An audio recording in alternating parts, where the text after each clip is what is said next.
যদি কেউ সালাহ আদায় না করে তাহলে তার অনেক বিপদ হতে পারে।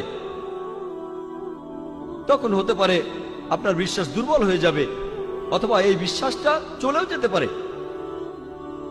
কারণ মানুষ আসলে মনে করে পৃথিবীতে তার যে সম্পদ আর সম্মান আছে এর কারণ হলো পৃথিবীর সব বস্তুগত জিনিস। এভাবে সে আল্লাহ সুবহানাহু ওয়া তাআলার কাছ থেকে দূরে সরে যায়। এই নিয়ম শৃঙ্খলার অভাবেই সে আল্লাহ সুবহানাহু ওয়া তাআলা থেকে দূরে সরে যায়।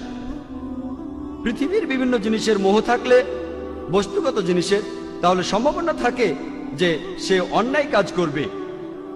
এভাবে সে সিরাতাল মুস্তাকিম থেকে দূরে সরে যাবে, সরল পথ থেকে।